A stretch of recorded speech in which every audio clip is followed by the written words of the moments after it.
India, space or poverty? What should come first? If a country has a space program, does that help to reduce its national poverty or increase it? On the face of it, it appears that a country that spends money on building satellites to explore the solar system or beyond will have less to spend on poverty relief. This argument ignores the economic and the societal transformative potential inherent in modern technologies, of which space is just one.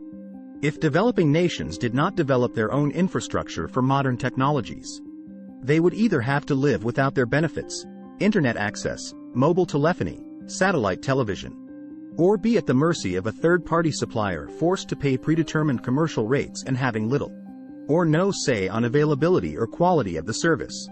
Acquiring accurate figures for how much nations spend on their space programs or even the cost of individual missions is problematic. Definition of poverty vary in countries, organization and over time, so measuring and comparing global poverty levels is not straightforward. National space programs have objectives that are intertwined with national security, geopolitical and economic aspirations. Essential contributions provided by resources outside the jurisdiction of the space program are not usually included in the costing.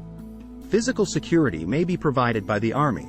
The Navy is frequently used to assist with capsule recovery after splashdown, and educational institutions contributed payload design and development. Since 2001, as part of the emerging BRICS nations, Brazil, Russia, India, China and South Africa, China and India have been regarded as emerging market. Today, as the world's second largest economy, China has surely completed the metamorphosis and has now emerged. India, as the fifth largest economy, should also now be seen as a developed nation, not as a developing one. India has transitioned from a recipient of international aid to a regional net donor. Despite reports to the contrary, the government of India no longer receives aid from the United Kingdom. During 2 years 2018-19 and 2019-20, the UK government's Department for International Development, DFID, will invest £98 million in Indian enterprises to help develop new markets. This will also help create jobs for UK businesses and generate a return for the UK. The Department for International Development acknowledges that India invests more in the UK than in the rest of the EU combined, and recognizes that UK's targeted support in India will generate a return for Britain by creating new markets for trade and investment. Thus, UK's financial contribution to projects in India should not be seen as aid but as a commercial investment. Besides, as the USA, the world's leading economy and one with a mature space program, has illustrated, eradicating poverty is not a goal it has achieved. Throughout the period of the Mercury, Gemini and Apollo missions, the poverty level in the USA hovered between 10% and 15%. India's annual budget for its space program has been increasing. In 2018, it was $1.3 billion. This excluded the $1.4 billion for the Gaganyaan human spaceflight program to be completed by 2022. Despite investing in its space program since 1962, poverty in India has been on a consistent decline. National space programs can have a reputation for being expensive, but the actual investment represents a very small percentage of the national GDP. In 2018, the largest annual budget, around $20 billion, is that in the USA, representing just 0.4% of GDP. India's annual budget of $1.3 billion is less than 0.1% of its GDP. The international aid India receives has been declining since the beginning of the 21st century as its economy has grown. In parallel, what India gives out in aid has also grown. Regionally, India is now a net donor with commitments of $10 billion towards development projects in Africa, $1 billion toward rebuilding in Afghanistan, and $825 million in students from developing nations to study in India. Space research is not a waste of money.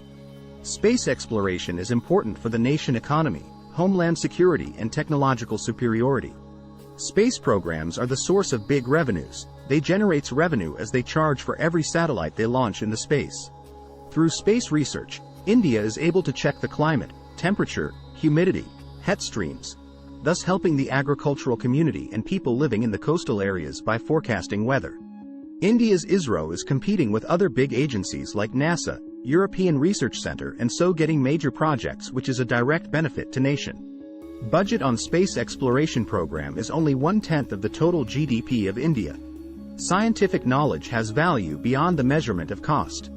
Understanding of how universe came into being and ultimately how we came into being cannot be measured in terms of cost. Many discoveries have been made as a result of space exploration programs. ISRO telemedicine and tele-education is helping rural areas. Space research has given us many technologies that are essential in our daily life. From GPS to internet, to television and communication only made possible through satellite. With the help of our satellites we get better at our defense, and by strengthening defense, we can avoid war, which saves money and human resources to a large extent. Space exploration has long-term effect. Investing in these projects is necessary as one major discovery can change the face of humanity. More and more scientific program opens new gateways to lots of people in terms of jobs. Conclusion. Space exploration is not a waste of money in long-term aspect. Comparing space program with poverty eradication programs and other social welfare issues is not a progressive thought. Both the programs have separate budgets in the economy. We need technological research and progress for overall development of the nation.